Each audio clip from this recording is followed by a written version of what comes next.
Have you ever wondered how successful people turn their daydreams into reality? That's exactly what we're talking about today. Stay tuned. You might be inspired by our guests, Bobbi Jean and Jim Olsen, who own the Western Trading Post in Casa Grande. This is Russ on the radio. My name is Russ Stevenson. Welcome to KNSTAM 790, Tucson, Arizona.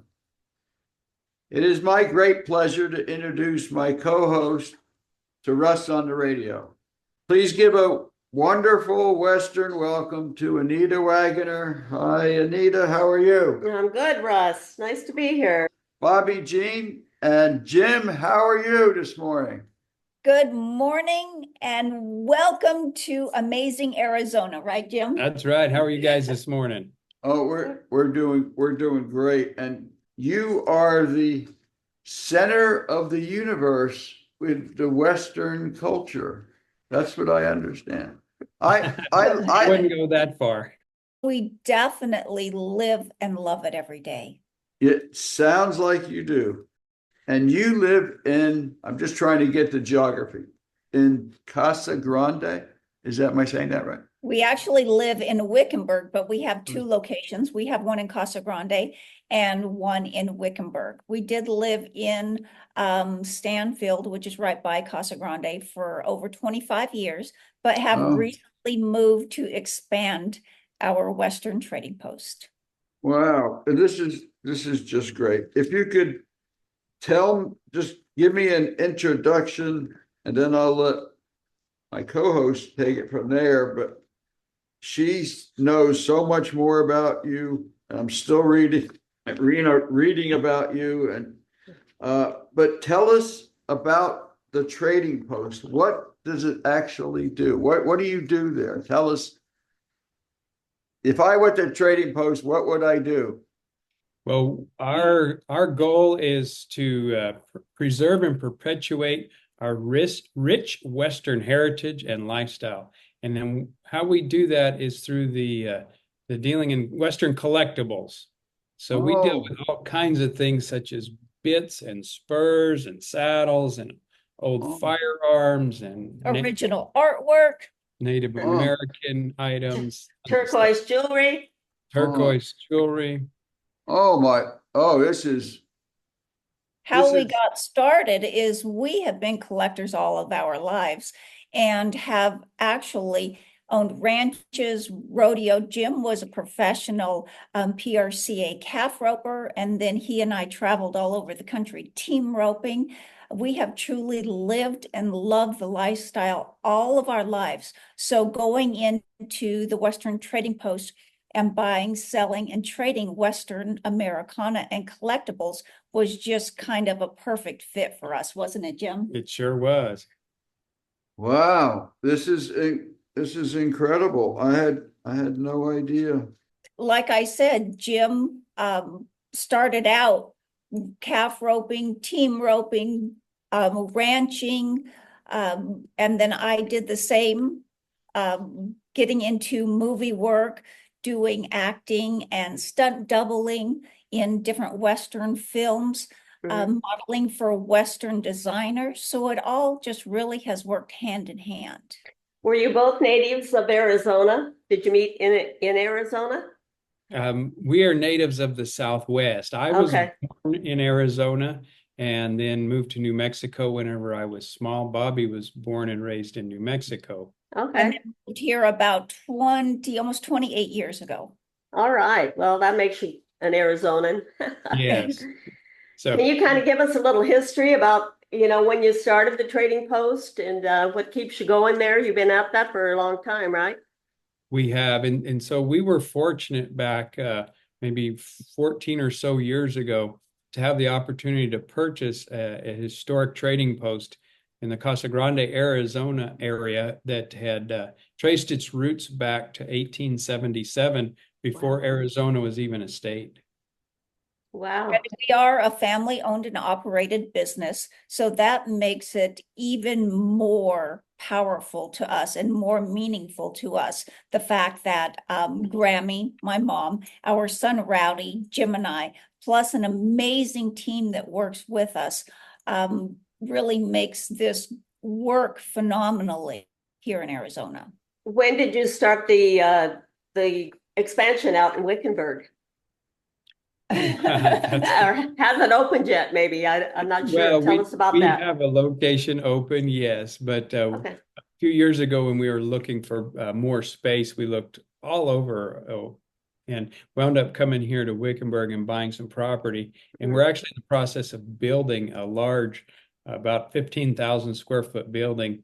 And that's been under process for almost 2 years now, but we're getting down towards the end of it. In the meantime, we do have a temporary location open here.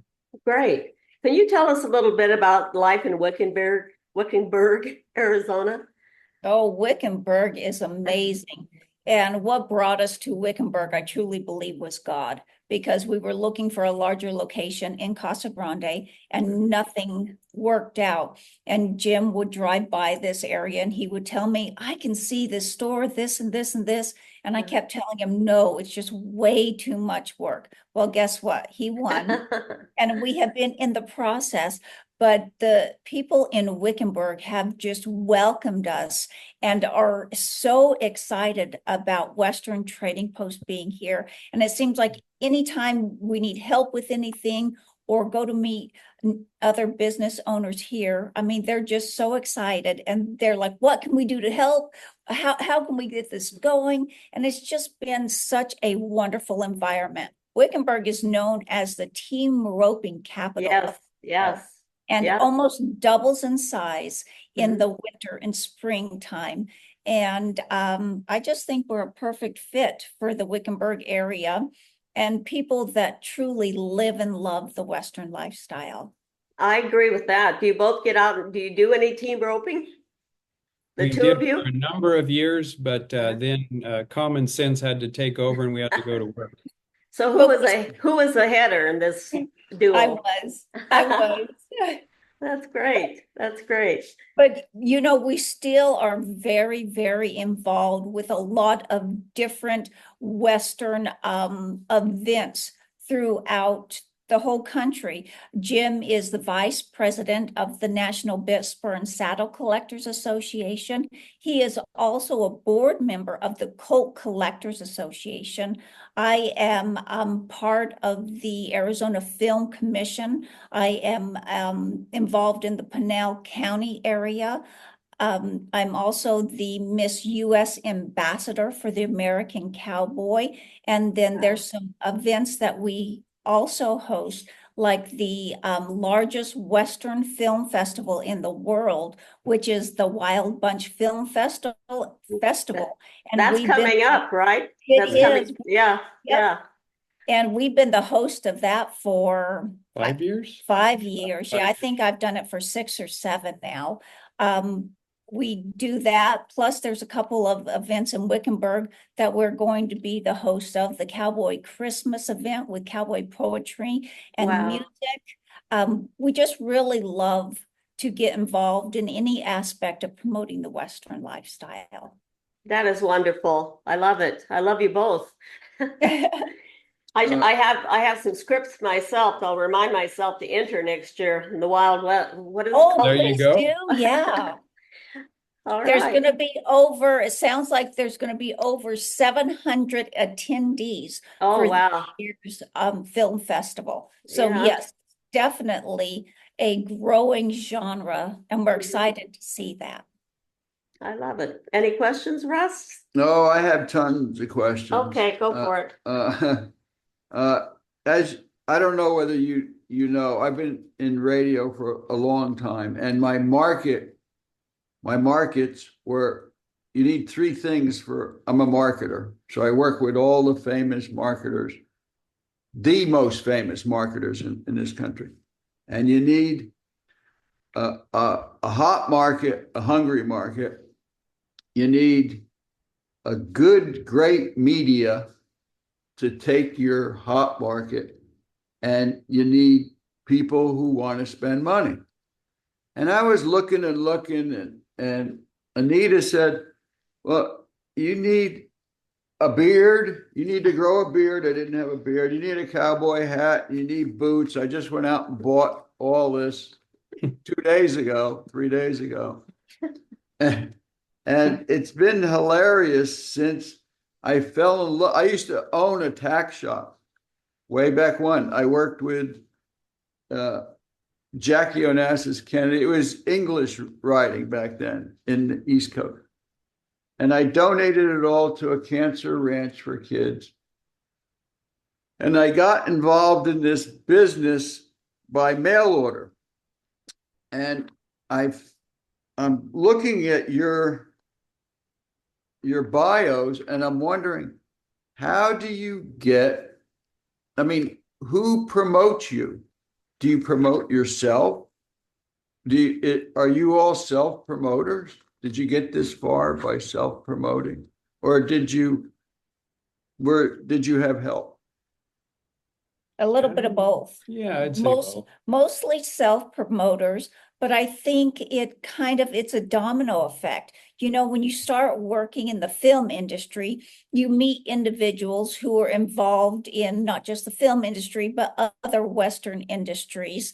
And then I think it just kind of has a domino effect from there. We do a lot of advertising. Our son Rowdy, who is an award-winning filmmaker, editor, producer, director, he does a lot of our ads and social media, which he has really taken off with, hasn't he? He sure has. He's really good at that.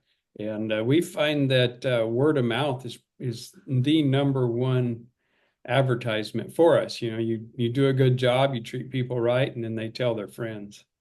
Yeah, and it's worked for you too. No question about it. You know, I think people truly see that we're not out there just to make a quick buck. We are actually trying to promote the Western lifestyle because we do not want to see it diminish or fade away, whether it is rodeo, whether it's collectibles, whether it's the film genre. So it takes all of us working together to keep the West alive, doesn't it? It does for sure, and that's the theme behind this little radio show that we're trying to. I wanted to kind of touch on some of our themes. I've got a question here about living independently, or enjoying your independence, and I wanted to know how the Western lifestyle supports or challenges your ideas of being self-reliant and independent and living life authentically. I would say that the two are synonymous. Yeah. I mean, I don't know any other way to be in the Western lifestyle. It's so independent, and I learned that as a young kid on the ranches. You know, I mean, when you're out with a horse in the middle of nowhere and there's a job to be done, such as, branding a cow or doctoring something sick or whatever, and there's nobody else around to help you, or maybe you and one other person, that's about as independent as you can get. Yeah. And, so, and it follows through to everything we do. I mean, the worst thing you can do is tell a cowboy what to do. Exactly. I learned that. But also the Western lifestyle, it's about faith, it's about family, it's about treating others the way you want to be treated. And people that live in the Western lifestyle live by that. That's true. The cowboy way, the cowboy code, I think they call it sometimes. Yeah. Well, you two are definitely a good example of that. I can say that. I'm a fan and admire you, both of you. Actually, that's all she talks about is you guys. So she told me to grow a beard, and she talks about trying to you make guys. him into a cowboy. It's funny. It's funny. Well, he's having a good time. It gives him something to smile about. I fell in love with it. He went shopping at the boot barn and came out a cowboy. Yeah, I walked in there and I didn't show you my hat. You all have hats on. I should probably put my hat on, but this is really big time. It I is, mean, Russ. I'm I tell so, you, the Western way of life. There's nothing like it. I'm so, Welcome to our world. yeah, I'm so excited. I'm so excited. I, in my business, I was famous for radio with inventors, authors, speakers, publishers. And then I went into the boot barn and met you guys, and read this bio, and I'm flabbergasted. I'm just taken. I mean, you've exploded right in front of my eyes. And I want to help. He's a newcomer, kids, guys, we've been around it all of our lives. I mean, I grew up around rodeo. My grandfather was in rodeo. So, I mean, I know all about, I raised the rodeo bulls. I loved the cowboy. I lived the life, go to the NFR and all this stuff. And I'm introducing Russ to a whole new world. And I'm so glad that you joined us. We're glad that you are, because the more people that we have involved in it, the better, right? Yeah, and Exactly. Russ, one thing you'll find about the Western lifestyle is it's a very open and welcoming community. We'll be down to see you. I'll be in contact with you first, okay? Sounds Okay. good. We look forward to it. God bless you Thank guys, you. and thank you. God You're bless wonderful. you. Thank you very much. We'll talk to you soon. Thanks again. Bye-bye. Have a good day.